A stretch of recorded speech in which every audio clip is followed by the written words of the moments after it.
Bonjour, j'ai réfléchi à un truc, j'avais envie de parler d'un truc. Et du coup, ça m'a fait partir sur plein d'autres choses. Et donc, on va parler de toilettes, on va parler de Platon, on va parler de féminisme, on va parler de philosophie des sciences et des techniques, et on va parler de qui est-ce, le jeu de société. Euh, Ça, c'est un bouquin de Bruno Latour, qui est un type, qui s'appelle Petite leçon de sociologie des sciences. Et dans le premier chapitre, il parle de ce qu'il appelle la philosophie des techniques. Et donc il fait plein de trucs sur ça, et en fait pour présenter un peu son idée, de manière très grossière, la philosophie des techniques, c'est en fait pour lui les techniques, donc les objets qu'on fabrique au quotidien, sont des sortes de trucs dans lesquels on délègue une certaine moralité et un certain rôle social. Par exemple, je suis chef d'hôtel et puis on n'arrête pas de me voler mes clés. Je veux mettre des gros porte-clés, comme ça, les personnes qui me volent mes clés, bah, ça va leur déformer les poches et du coup, il faut qu'ils me rendent mes clés. Ou alors, la ceinture de sécurité, ça délègue l'injonction, ne passe pas à travers le pare-brise. Le ralentisseur de la voiture, enfin dans la voiture, te dit attention, si tu viens trop vite, tu vas faire jbombe et ça va faire mal. Du coup, le ralentisseur délègue l'injonction ralentissez s'il vous plaît. Donc c'est des petites idées comme ça qui sont rigolotes. Le groom de porte, vous savez le truc mécanique qui fait que les portes elles se referment toutes seules. Et bah pareil, l'idée c'est de déléguer la fonction de refermer la porte parce que sinon il va faire froid et c'est pas cool. Et du coup tu n'as plus à le faire en tant qu'individu. Et donc les techniques deviennent des sortes d'extension du rôle social. Et je me suis demandé comment ça s'appliquait aux toilettes séparées. Parce que moi j'aime pas le principe des toilettes séparées. Du coup, je me suis dit, mais qu'est-ce qui justifie les toilettes séparées du principe, du point de vue de la philosophie des techniques? euh, Eh ben rien du tout, en fait. Rien du tout. Alors, j'ai fait des petites recherches, hein. Je vais pas citer de source, je vais pas en vérifier. Prenez ça comme vous voulez. Peut-être que je vous raconte des histoires et que je mens. Euh, les toilettes séparées, a priori, ça aurait été inventé quand les femmes se sont mises à aller travailler. Et avant, les femmes ne travaillaient pas, du coup, il y avait des toilettes basiques, mixtes, c'est-à-dire juste pour les mecs. Et les mecs, en voyant arriver les femmes, ils étaient en mode ah non, on veut pas, c'est pas cool, non, non, on veut pas. Euh, et puis c'est l'intimité des femmes, burk, burk, burk, burk, du coup, on va isoler, on va créer des toilettes à part. Et ce qui est marrant, c'est que c'est la même logique pour les urinoirs, notamment les urinoirs dans l'espace public. Les urinoirs ont été inventés principalement pour que les femmes ne puissent pas aller aux toilettes dans l'espace public. Parce que l'intimité des femmes dans l'espace public, alors ça, non, c'est pas possible. Et du coup, ce qui est marrant, c'est que l'objectif premier des toilettes séparées, si on se fie à des raisons historiques, c'était parce que les hommes avaient peur de l'intimité des femmes, grosso modo. Mais là où ça devient rigolo, c'est que pour Bruno Latour, il y a cette idée que le texte, c'est-à-dire l'injonction, le truc qui fait que la technique émerge, et le contexte dans lequel la technique va s'inscrire, eh ben c'est des trucs qui évoluent en parallèle. Ce qui fait que maintenant, ce truc des toilettes séparées, il est beaucoup justifié par un discours de ah non, il faut séparer les toilettes parce que sinon, les femmes vont pas être en sécurité, parce qu'elles vont se faire agresser par les hommes. Et du coup, c'est pas bien les toilettes mixtes pour cette raison-là. Ce qui du coup est un sacré inversement des valeurs, c'est-à-dire que c'est plus parce que les femmes ont peur des hommes, enfin c'est plus parce que les hommes ont peur de l'intimité des femmes, c'est parce que les femmes, pour protéger leur intimité, on les isole des hommes, parce que de facto, dans des toilettes mixtes, les hommes vont porter violence aux femmes et porter violence à l'intimité des femmes. Du coup, on fait un joli pot pourri. Et c'est assez intéressant de se poser cette question-là. Et où est-ce que je voulais en venir? Parce que j'ai fait un petit tunnel sur le sujet. Mais du coup, tout ça, on met ça de côté. On fait genre, ça n'existe pas, le rôle historique n'a pas d'intérêt, et on se pose la question du point de vue purement de la philosophie des techniques.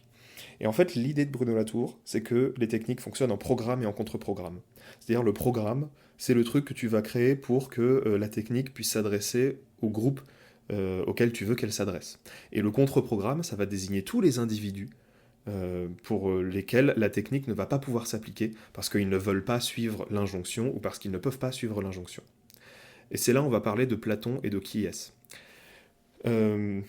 Platon, le jeu qui est-ce, vous voyez ce que c'est? Platon, il a inventé une logique qui s'appelle la logique diaérétique. Vous la connaissez, c'est un truc tout con. C'est vraiment ce truc de, vous avez un groupe de choses, vous savez pas ce que sont ces choses, vous posez une question, et en fonction de la réponse, ça vous permet de diviser ce groupe en deux, et d'avoir deux groupes de choses différentes. Et vous continuez ça, ce processus, jusqu'à avoir un seul petit machin. C'est un truc qu'on fait beaucoup dans la taxonomie, genre le pingouin, c'est un truc qui est un oiseau, qui vole pas et qui vit dans le froid. Et du coup, on a posé plein de questions pour diviser jusqu'au pingouin. Et le qui est, c'est pareil, c'est bon bah, oh, est-ce que mon personnage est une femme? Tac, tac, tac. Est-ce qu'il a des cheveux bruns? Tac, tac, tac. Est-ce qu'il a des yeux bleus? Tac, tac, tac, tac. Oh, c'est Gertrude. Ah bah bravo, bravo, bravo. Donc vous voyez, vous connaissez ce principe-là. Et ben le truc des programmes et des contre-programmes de la tour, c'est pareil. C'est-à-dire que le groupe qu'on a défini, qu'on sait pas trop bien ce que c'est, euh, et ben en fait, en améliorant le programme pour inclure le plus de personnes possible, ça va rediviser ce groupe-là. Et on va se rendre compte que le truc qu'on croyait homogène n'est pas tout à fait homogène. Typiquement, les urinoirs, c'est pour les personnes qui font pipi debout. Et du coup, ça isole plein de gens d'un côté, qui peuvent pas y aller. Et on va appeler ce groupe-là les femmes. Et du coup, en créant des toilettes mixtes, en créant des toilettes séparées, en permettant aux femmes d'y aller, tu crées des toilettes assises, et ben d'un seul coup, tu resépares le groupe des femmes en deux, et tu te rends compte qu'il n'y avait pas que des femmes dans le groupe des personnes qui pissent assis, qu'il y a aussi d'autres personnes qui ne peuvent plus accéder au programme non plus, genre les personnes handicapées, ou les personnes transgenres. Et du coup, tu dois à nouveau améliorer le truc pour créer de nouvelles catégories. Et la finalité, c'est les toilettes mixtes. Ça, moi, ça me paraît évident. Mais en fait, là où ça devient encore plus rigolo, c'est que bah, les toilettes séparées ne savent pas exactement à qui elles s'adressent. Parce qu'elles sont séparées selon un critère qui n'est pas clair enfin, purement techniquement, ça n'est pas clair le critère de séparation. Parce que on va se dire, ok, c'est le critère homme et femme. Sauf que bah, enfin, c'est les mêmes toilettes de chaque côté, c'est la même technique qui est employée. Et on pourrait dire les urinoirs, enfin, moi j'utilise jamais les urinoirs, et il y a des pistes de boue qui existent pour les personnes qui ne peuvent pas utiliser les urinoirs en temps normal. Et donc on se retrouve face à un objet, ces toilettes séparées, qui techniquement ne font absolument pas sens. Parce qu'on ne sait pas à qui elles s'adressent, et elles incarnent une division très très arbitraire, et pas claire du tout, de catégories homme-femme. Le petit bonhomme et le petit bonhomme avec une robe, et les deux flèches, et puis allez-y. Et il y a peut-être une catégorie au milieu pour les personnes en fauteuil roulant, je ne sais pas.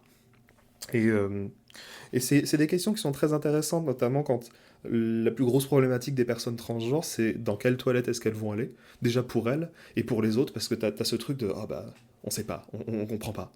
Mais en fait, c'est la technique qui va pas. Parce que socialement, la technique, elle a été mal foutue. Point barre.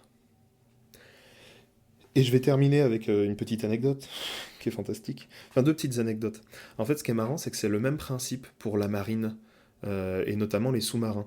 Il faut savoir qu'en France, enfin, dans tous les pays, en fait, on n'a pas accepté les femmes longtemps dans la marine, parce que l'un des soucis, c'est pas le seul, mais l'un des soucis, c'est qu'on n'a pas des bâtiments qui sont conçus pour, parce qu'un sous-marin, ça se fabrique en bloc. Et comme on fabriquait les sous-marins pour une catégorie homme, quand il y a des femmes qui ont commencé à se former pour la marine, on s'est rendu compte que ah bah merde, les sous-marins n'étaient pas conçus pour elles. Du coup, c'est que depuis il n'y a pas très longtemps, là on est en plein dedans, qu'on construit des sous-marins de classe suffrène, pour pouvoir loger des femmes dedans. Et l'autre anecdote, c'est que ce truc de philosophie des sciences de la tour, ça se rapproche un petit peu d'un autre principe qui s'appelle la théorie du nudge, qui est en économie, et qui est un peu pourri, en vrai. Je veux pas en parler de ce truc-là. Mais si j'en parle, c'est parce que ça a mené des gens à faire une expérience où en fait le but c'était... Et on en revient aux toilettes, c'est ça qui est rigolo. C'était de mettre une mouche au fond d'un urinoir, un autocollant de mouche, pour que les gens pissent plus dessus, et que du coup, eh ben, ils pissent moins à côté. Alors que ça marche, c'est pas tant le problème que j'ai. Moi, mon souci, c'est est-ce qu'il y avait pas moyen de juste mettre une cible ou un truc plus rigolo que de dire oui, on va donner l'impression qu'ils sont en train de noyer un insecte avec leur pisse et du coup ça va marcher. Je suis pas convaincu.